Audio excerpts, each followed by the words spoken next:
Karşımda top kızlardır arasında, kalsa sizi bir rahatın davasında. Oy mülkü çadır alama bilir, biraz hırbayta çarlarım alasam da. Ay, tümeni gözlemen için kim bana gelsin, gitsin demin kaderine kuşun sezimli. Ay, tümeni gözlemen için kim bana gelsin, gitsin demin kaderine kuşun sezimli.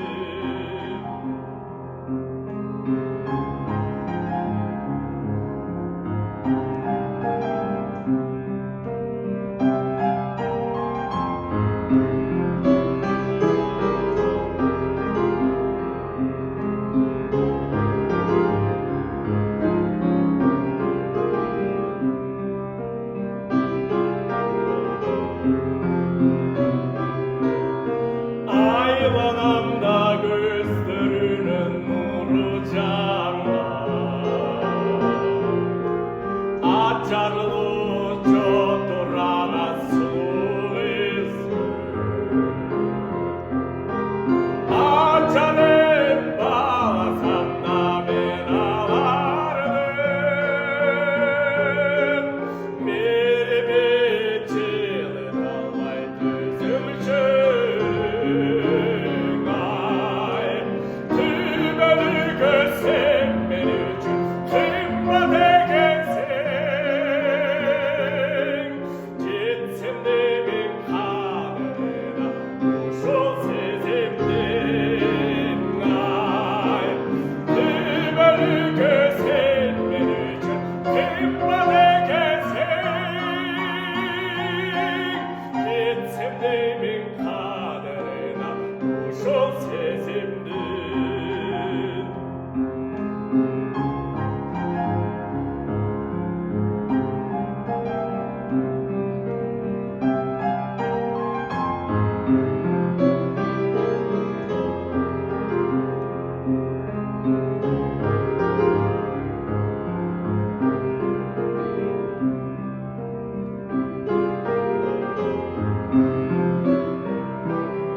Sebebi gül senin manatın battığında,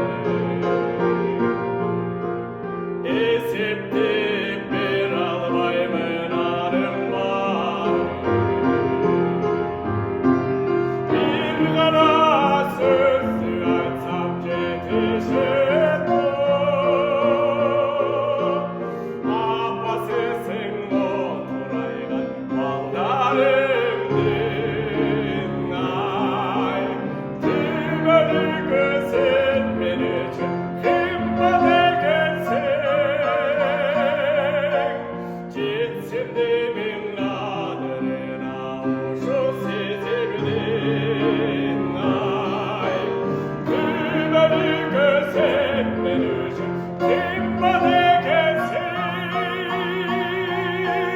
gitsin demin